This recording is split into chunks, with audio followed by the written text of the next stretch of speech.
আসসালামু আলাইকুম। ইকরাস রত্ন রেসিপিতে সবাইকে স্বাগতম। আজকে আমি কুমড়ো দিয়ে ডিম দিয়ে রান্না করব। ঘরে যদি মাছ মাংস না থাকে তাহলে এই রান্নাটা করে নিতে পারেন। খুবই সুস্বাদু হয় খেতে এবং তাড়াতাড়িও হয়ে যায়।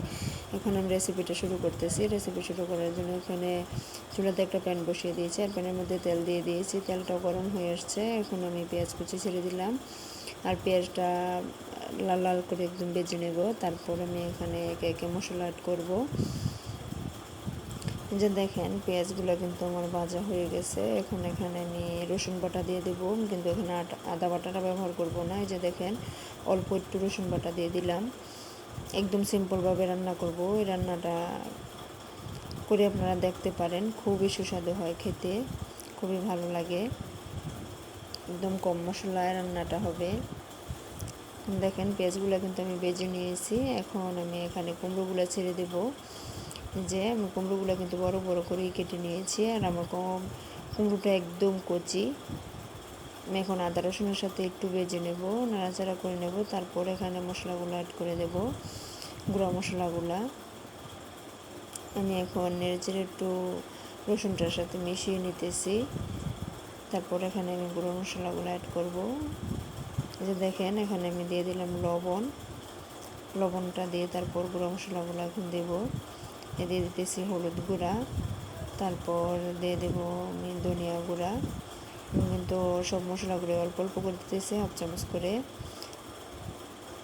তারপর 1 চামচ মরিচের গুঁড়া দিতে চেয়েছিলাম, কিন্তু কুমড়ো তরকারির মধ্যে কিন্তু মিষ্টি মিষ্টি ভাবটা হলে ভালো লাগে, জাল জাল হলে ভালো লাগে না, সেজন্য আমি হাফ চামচের একটু বেশি দিয়েছি আর বাকিটা দিইনি।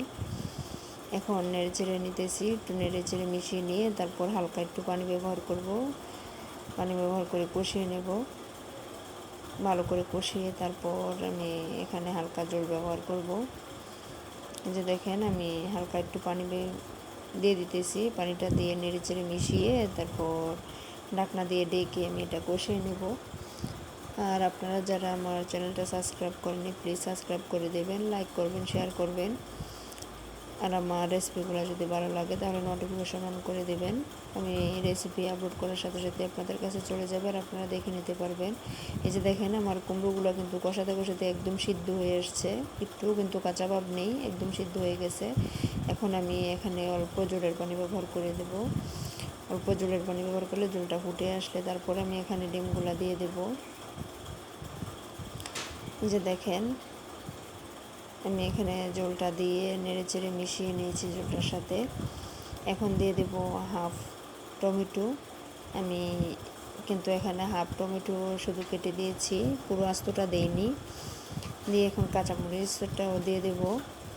কাঁচামরিচটা দিয়ে তারপর আমি এই জলটা ফুটে আসলে কমে আসলে তারপর এখানে ডিমটা ব্যবহার করে দেব। যে দেখেন আমার তরকারির জলটা কিন্তু ফুটে আসছে আর জলটা কমেও গেছে। এই যে এখানে আমি ডিমগুলো আপনাদেরকে দেখিয়ে দিলাম। ডিমগুলো আমি একটু কড়াইয়ের মধ্যে হালকা তেল ব্রাশ করে তারপর বাফের মতো করে নিয়েছি। তারপর আমি এখানে ডিমগুলো কেটে দিয়েছি, কেটে এখানে ব্যবহার করতেছি। আর আমি কিন্তু ডিমটার মধ্যে তেল ব্যবহার করিনি, তেল শুধু ব্রাশ করেছি। এরকমভাবে আপনারাও রান্না করে খেয়ে দেখতে পারেন, খুবই ভালো লাগে খেতে। আর আমি ডিমটার মধ্যে কিন্তু কাঁচামরিচ, ধনেপাতা, তারপর পেঁয়াজ কুচি, একটু হলুদের গুঁড়া, মরিচের গুঁড়া, ধনিয়া গুঁড়া, জিরা গুঁড়া দিয়ে তারপর গুটিয়ে আমি এটাকে বাফিয়েছি। আর এরকমভাবে বাফালে কিন্তু ভালো লাগে খেতে। ডিমটাতে কামড় দিলে একটু জাল জাল লাগে বা মশলার ঘ্রাণ আসে। এখন দিয়ে দিলাম আমি হাফ চামচ জিরে গুঁড়া। ওঠানোর আগে আমি জিরে গুঁড়াটা দিয়েছি। দিয়ে এখন জিরে গুঁড়াটা একটু মিশিয়ে নেব সবটা তরকারির মধ্যে, মিশিয়ে আবারও একটু ফুটিয়ে নেব। তারপর আমি এখানে ধনেপাতা দিয়ে তরকারিটা উঠিয়ে নেব। আর এই তরকারিটা রান্না করতে কিন্তু খুবই কম সময় লাগে, আপনারা রান্না করে খেয়ে দেখবেন। আর কিন্তু খেতে কিন্তু একদম অসাধারণ হয়। রান্নাটা সাধারণ কিন্তু খেতে কিন্তু অসাধারণ। আমার রান্নাটা হয়ে গেছে, আমি ধনেপাতাও এখানে দিয়ে দিয়েছি, বিলাতি ধনেপাতা। তারপর এখন আমি উঠিয়ে নেব তরকারিটা, উঠিয়ে আপনাদেরকে দেখাবো। আর কে কে এরকমভাবে তরকারি খেতে পছন্দ করেন জানাবেন, রেসিপির মধ্যে কমেন্ট আসে, খুবই ভালো লাগে। তো আমরা আমাদের ভিডিওতে তো কমেন্ট আসে না, ভিউ হয় কম, লাইক হয় কম।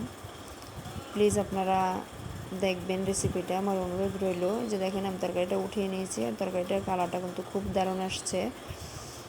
আর আমার রেসিপির মধ্যে কোনো ভুল ত্রুটি হলে প্লিজ ক্ষমা দৃষ্টিতে দেখবেন। আর সবাই আমার জন্য বেশি বেশি করে দোয়া করবেন। আসসালামু আলাইকুম, আল্লাহ হাফিজ সবাইকে।